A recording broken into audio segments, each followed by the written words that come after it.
Okay, 3, 2, 1. Oh, and there is the A12Z. Feels like it shouldn't be removable, but after some struggle, there it is. Oh wow, that looks cool. Hey, what's up guys? Everything Apple Pro here. We've got the new iPad Pro. It's a very exciting day. We got to check out some new Apple products.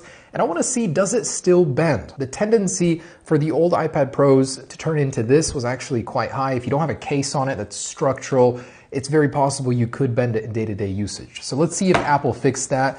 I want to see the LiDAR sensor actually do a mini teardown inside.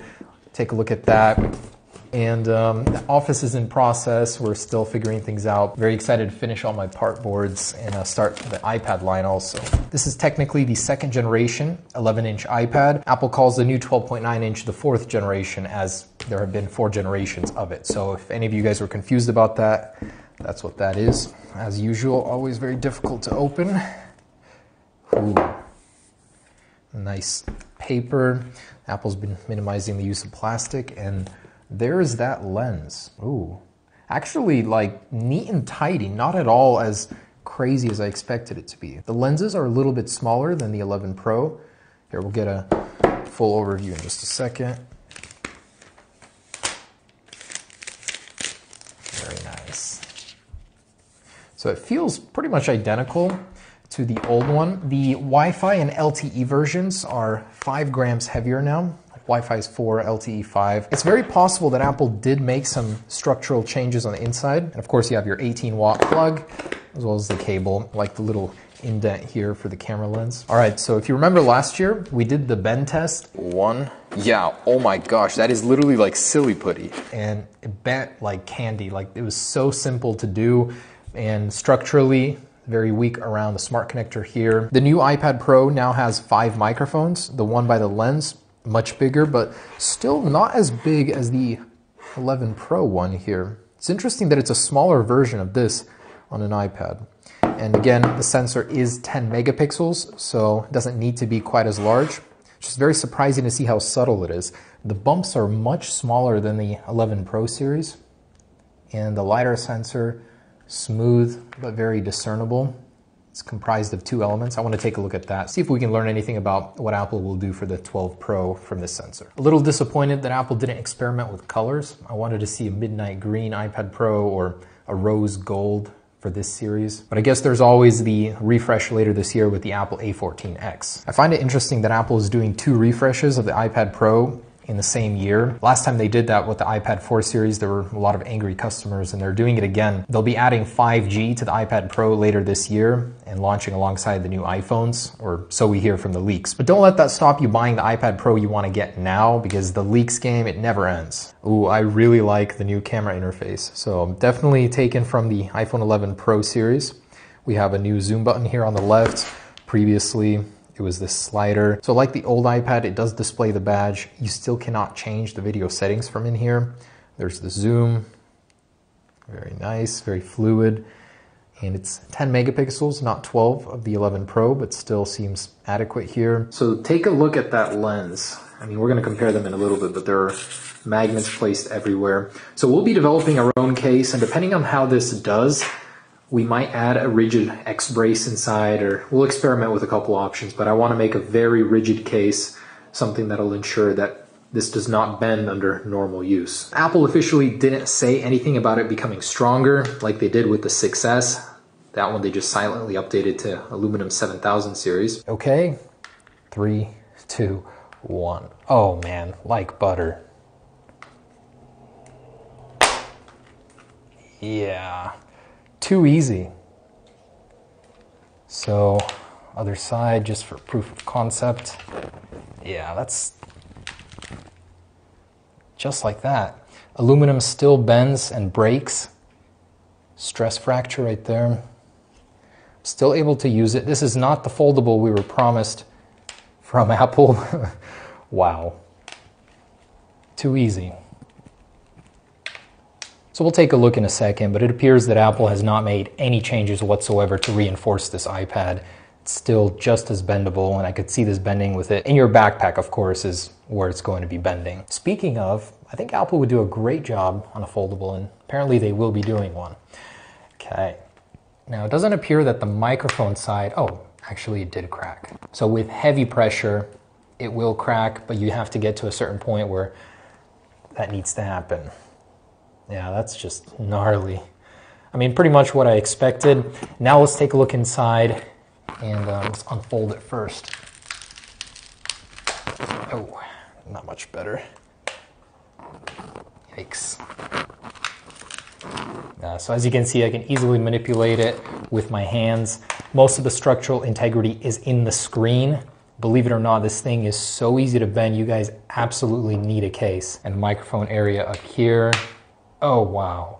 I cannot believe how malleable this metal is. Still, they did not fix anything. And the USB port area, oh, that's just a crack, boom. Cracks like nothing. Okay, so from here to here is the only area where it's structurally sound enough where it's difficult to bend. Everywhere else, oh my goodness, just tears into it. And the case that Apple sells has almost no rigidity. You need one that actually wraps all the way around. So the answer is Apple has not made this any more durable whatsoever, chassis-wise, just from the testing. Let's take a look inside compared to the last generation to see if there's anything new going on. A little bit tricky, but this display should come right up. It's unbelievable how thin the LCD displays are on the iPad series. So yeah, the new display plugs right into the older one. It appears that display-wise, identical, possibly even interchangeable. So the batteries on the 11-inch did get smaller.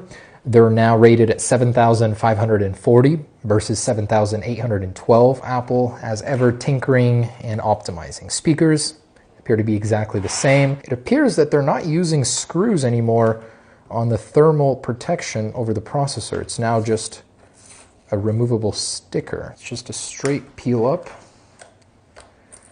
And here are the internals. So the chip at first appearance does look identical. We're using a new thermal paste, a white one, and there is the A12Z. So the only difference that I can discern right now is the Apple logo replaces the A12X. The text still remains on the bottom. Overall still looks almost identical to the A12X. I mean, the only difference is that Apple added an 8th GPU core. Still the same chip, still the same architecture. Yeah, so very minor differences here. Apple has not done as much as they would like you to think. It's a slight refresh before the major one at the end of the year. It appears that Apple has made this slightly easier to repair.